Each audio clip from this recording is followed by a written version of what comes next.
मिरज पंचायत समितीच्या नूतन इमारतीचे उद्घाटन. नूतन इमारत आमदार सुरेश खाडे यांनीच मंजूर करून आणली. मंत्री जयकुमार गोरे. मिरजच्या पंचायत समितीच्या नूतन इमारत आमदार सुरेश खाडे यांनीच मंजूर करून आणली आहे. मग तुम्ही काय केले आहे? तुमच्या बापाने चेक पाठवला होता, डीडी, की ऑनलाईन पैसे पाठवले होते? काय? अशा शब्दात ग्रामविकास मंत्री जयकुमार गोरे यांनी खासदार विशाल पाटील यांच्यावर टीका केली. मिरज पंचायत समितीच्या नूतन इमारतीचे उद्घाटन मंत्री जयकुमार गोरे यांच्या हस्ते करण्यात आले. यावेळी मिरज पंचायत समितीच्या सभागृहाला धर्मवीर छत्रपती संभाजी महाराज यांचे नाव देण्यात आले. त्यानंतर ते बोलत होते. मंत्री गोरे म्हणाले, आमदार सुरेश भाऊ, तुम्ही सांगली जिल्हा परिषद अध्यक्ष आणि पंचायत समिती सभापती निवडीची जबाबदारी माझ्याकडे देत जावा, असेही ग्रामविकास मंत्री जयकुमार गोरे यांनी यावेळी सांगितलं. यावेळी माजी मंत्री सदाभाऊ खोत, आमदार सुरेश खाडे, पृथ्वीराज पाटील, माजी आमदार दिनकर पाटील, संदीप आवटी, जिल्हा परिषद भाजपा गटनेते आशिष जाधव, योगेंद्र थोरात, महेश कांबळे, फारुख जमादार, काकासाहेब धामणे, जिल्हा परिषदेचे मुख्य कार्यकारी अधिकारी विशाल नरवाडे, गटविकास अधिकारी किरण सायमोते सह बीडीओ ज्ञानदेव मडके उपस्थित होते. कधीकधी वाजंत्रीसुद्धा नवरदेव होण्याचा प्रयत्न करतात, ज्याने त्याने आपलं काम करावे. एवढेच उद्घाटन घ्यायची खुमखुमी आहे तर खासदार फंडाव्यतिरिक्त एक काम करून दाखवा आणि हे आम्ही काम केलं आहे असं सांगा. मी कार्यक्रमाला येणार नाही अशी अफवा पसरवण्यात आली होती. मात्र मला फक्त जनता आणि देवेंद्र फडणवीस हे दोघेच अडवू शकतात. त्यांच्याशिवाय मला कोणीही अडवू शकत नाही, असेही मंत्री जयकुमार गोरे यांनी यावेळी सांगितलं. डबल उद्घाटनचा पहिला प्रसंग तुमच्यावर असेल, पण असे प्रसंग वाळव्यात आम्ही रोज अनुभवतो. विकास आम्ही करतो आणि उद्घाटन मात्र हे गडी करतात. जेव्हा तुमची सत्ता होती त्यावेळी तुम्ही काय गांजा ओढत बसला होता काय? भाऊ, या बाळाला जवळ करू नका. आपल्यातील काही गडी त्याला गोंझारत, अशी टीका माजी मंत्री सदाभाऊ खोत यांनी आमदार जयंत पाटील यांचे नाव न घेता केली. तुमची भाषा योग्य नव्हती. बोलताना संयम बाळगा. हा पैसा माझ्या बापाचा नाही तर मायबाप जनतेचा आहे. पण तुम्हाला मात्र यापुढे तुमच्या बापाच्या पैशातूनच विकास करावा लागेल. तुमचं उरलं सुरलेले विकून काम करावे लागेल. मुळात तुमच्याकडे काय राहिलं आहे हेच शोधावं लागणार आहे. 5 पैसे खर्च करण्याची तुमची ऐपत आणि लायकी नाही आणि टीका मात्र चुकीची करता, अशा शब्दात माजी पालकमंत्री आमदार सुरेश खाडे यांनी विशाल पाटील यांच्यावर टीका केली. महान कार्य न्यूजसाठी आदी माने, मिरज. अशा पद्धतीचा संकल्प करून आपण काम अभियान चालू केलं आणि त्या अभियानाच्या माध्यमातून खूप चांगलं काम आपण केले. आपलं मनापासून कौतुक आणि माझी अपेक्षा आहे की सांगली जिल्हा 1 नंबर येईल. आता तुम्हीच तपासताय, आमचा काही संबंध नाही त्याच्यात, परंतु सांगलीमध्ये खूप चांगलं काम आपण केलंय. आपलं मनापासून या ठिकाणी कौतुक. बाकी सगळ्या गोष्टी होत राहतील, पण भाऊ, टीका टिप्पणी हा विषय बाजूला ठेवा आणि आपण टीका टिप्पणीसाठी काम करणारी माणसंच नाही. आपण आमचे देवाभाऊनी आम्हाला विकासाचं राजकारण शिकवलंय आणि विकासाचं राजकारण घेऊन आपण काम करतो. म्हणून तुम्हाला सांगतो, या मिरज तालुक्यातला शेवटी मी ग्रामविकास खात्याचा मंत्री आहे. तुमच्या मतदारसंघात सांगली महानगरपालिका पण आहे, ग्रामीण भाग पण आहे. आता सांगली, मिरज, कुपवाड महानगरपालिकेचा विषय देवाभाऊंच्यावर सोडा आणि ग्रामीण भागाचा विषय माझ्यावर सोडा. बिलकुल काळजी करू नका.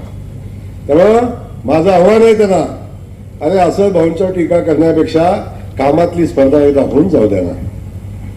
काय भाऊ, माझं सांगणं आहे दमना, 5 कोटी रुपये सदाभाऊने आणलं, राहिलेलं 7 कोटी रुपये तुम्ही आणा, बांधा, हलगी वाजवायला आम्ही सगळे येतो. ते संधी देतो आपण. किती महिन्यात थांबू सांगा, विचारून घ्या त्यांना. तुम्ही आणा मंजूर करून. किती महिन्यात आणताय सांगा, कधी बांधताय ते पण सांगा. फक्त यायचं, टीका करायची. टीका करून पोट नाही भरत ना, बरोबर आहे की नाही? सकाळचा घरी जाऊन जर नीटनीटका घरी आला नाही, माल कमवून, तर घरी आला एका दिवशी, दुसऱ्या दिवशी स्वागत होतं, तिसऱ्या दिवशी होतं का स्वागत? यांची अवस्था अशीच आहे, नका काळजी करू. त्यामुळे बाकी अधिकचं न बोलता मी या ठिकाणी एवढंच सांगेन, विकासाच्या बाबतीत आपण बिलकुल चिंता करू नका. आणि भाऊ, सदाभाऊ आमचे मित्र आहेत आणि भाऊची तोफ एकदा निघाली म्हणजे त्या तोफतनं गोळी निघते का बॉम्ब निघतोय काय कळत नाही.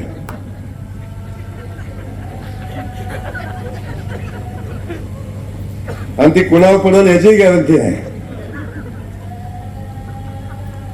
पण हे सगळं करत असताना त्यांच्या भावना प्रामाणिक असतात. शेतकऱ्यांच्या कामासाठी लढणारा, शेतकऱ्यांच्यासाठी काम करणारा, शेतकऱ्याचे प्रश्न घेऊन लढणारा सर्वसामान्यांचा नेता म्हणून आमचा सदाभाऊ आहे. आणि सदाभाऊ सुखदुःखामध्ये आपली मैत्री आहे. चांगलं असल्यावर कुणी मित्र होतं का नाही तुमचं? होतं का नाही? मैत्री खरी पारखायची असते ते दुःखात पारखायची असते, संकटात पारखायची असते, आणि ती मैत्री सदाभाऊ आपली आहे. तर काळजी करू नका, कोण काय म्हणतो सोडून द्यावं. जोपर्यंत देवाभाव आहे तो अजिबात चिंता करायची नाही. आणि आपलं काय हो, आपलं काय काय फरक पडणार आहे? आमचा इतिहास आम्हीच लिहिलाय, आमचा भूगोल आम्हीच लिहिलाय, आमचा इतिहास आम्हीच पुसू, आमचा भूगोल आम्हीच पुसू. आमचं काय, आमचं वडील काय खासदार नव्हतं, आमदार नव्हतं, चेअरमन नव्हतं, मुख्यमंत्री नव्हतं, काही नाही हो. आम्ही इतिहास लिहायला सुरुवात केलाय.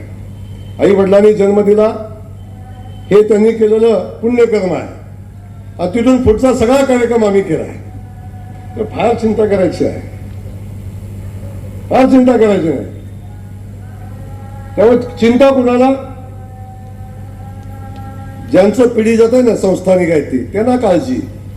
म्हणजे कुणाचं नाव खराब होईल का, ह्याचं नाव खराब होईल का? काय ठेवलंय नाव खराब व्हायचं?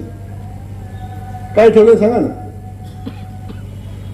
कारखाना चालवायला, कॉलेज चालवायला, तर काय काय चालवायला येतात त्यांनाच माहिती. काय चाललंय त्यांना माहिती. या विषयावर अधिकच न बोलता मी पुन्हा एकदा भाऊ आपल्या मनापासून या ठिकाणी अभिनंदन करतो, आपल्याला मनापासून शुभेच्छा देतो. जे काम आपण हातामध्ये घेतलंय ते ताकदीनं पुढे घेऊन जा. जोपर्यंत मिरज मतदारसंघातली जनता मायमाऊली तुमच्यापर्यंत आहे, तुमच्या सोबत आहे, तोपर्यंत असली किती वाजंत्री आली तर फरक पडत नाही. भाऊ काळजीनं आणि ताकदीनं त्यांच्या पाठीशी उभं राहा. बाकी बिलकुल चिंता करू नका.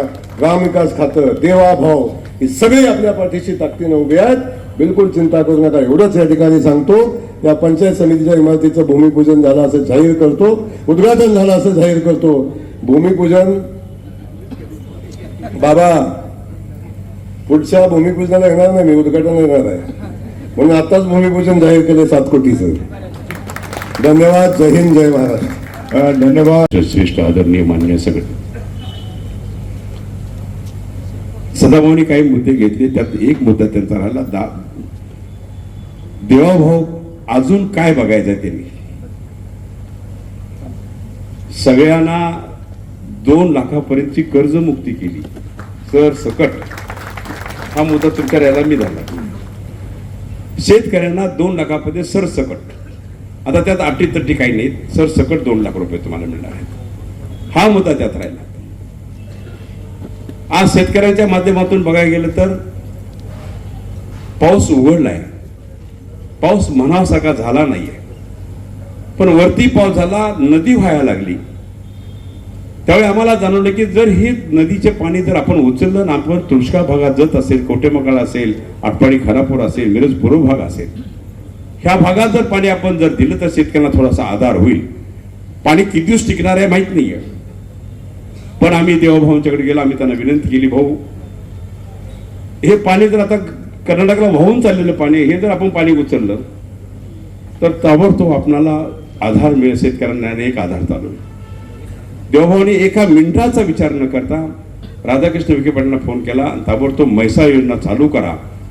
10 कोटी रुपये भरायचे होते, 10 कोटी शासनाला ताबडतोब भरायला सांगितले आणि त्याच दिवशी संध्याकाळी पंप चालू केले. आज मला वाटतं म्हैसाळ चालू झालेले आहे. त्यामुळे हे शासन, हे प्रशासन, देवाभाऊ हे शेतकऱ्याच्या पाठीशी, आम्ही सगळे शेतकऱ्याच्या पाठीशी ठामपणे उभा राहतो, हे आपल्याला सांगायचं. आणि ही जी वास्तू झाली ही शेतकऱ्यांसाठी, ग्रामीण भागातल्या लोकांसाठी, विकासासाठी झालेली वास्तू आहे. ह्या वास्तूसाठी काय त्रागा केला, एवढा त्रागा केला. आम्हाला ही उद्घाटन सभा घ्यायची वेळ तिने आणली. किती लोक होते, काय लोक होते, एकाला तर मोजमाप करायला ठेवले. पक्षानं तेवढंच काम दिले आणि ते काम चांगलं करतात.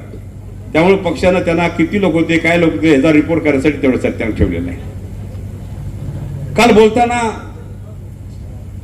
मी मंत्री महोदयांना विचारलं की असं जर उद्घाटन झालं की अनऑफिशियल उद्घाटन आहे ते, ऑफिशियल नाही आहे. काल जिल्हा परिषदेचा एक शिपाई इकडे होता, त्याने ते उद्घाटन घेतलं. म्हणजे तिने काहीतरी प्रयत्न केला की काहीतरी होणार आहे, काहीतरी घडते आणि आपण दाबून डिटून करायचा प्रयत्न करूया. मंत्री महोदय, असं जर उद्घाटन केलं असेल तर आपली पॉवर थोडी आपण वापरायलाच पाहिजे.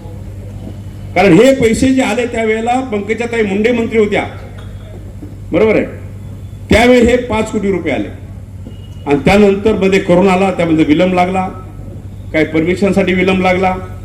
त्यामुळं आज हे उद्घाटन रीतशीर शासनाच्या नियमानं आज झालं असं म्हणता येईल आपल्याला. काल उद्घाटन केलं, फीत कापली, कुठेतरी एक पेपर चिटकवला, नाव टाकले, सगळं झालं. आज काही पेपर दिसला नाही मला कुठे. म्हणजे उद्घाटन करायला तिने रीतशीर घ्यायचा प्रयत्न केला. नाव कुणाचं द्यायचं त्याबद्दल मी बोलत नाही, सदाभाऊने त्याबद्दल बोललेच. भाऊ, एक सभागृहाला त्यांचं नाव आहे, आम्ही त्या बिल्डिंग काय पाडत नाहीये, जुन्या बिल्डिंगच्या सभागृहाला त्यांचं नाव आहे, मग दुसरं पण नाव आमचंच पाहिजे. म्हणून आम्ही विचार केला कोणाचा कोणच नको, आपण आपलं हे नाव देऊया. त्या पद्धतीनं आज मंत्री महोदय असते त्याचं उद्घाटन केलं आणि त्या हॉलचा आपण समारंभ साजरा केला. आता हे पैसे काय माझ्या बापाचे नाही आहेत, मी म्हणत नाही, शासनाचे पैसे आहेत.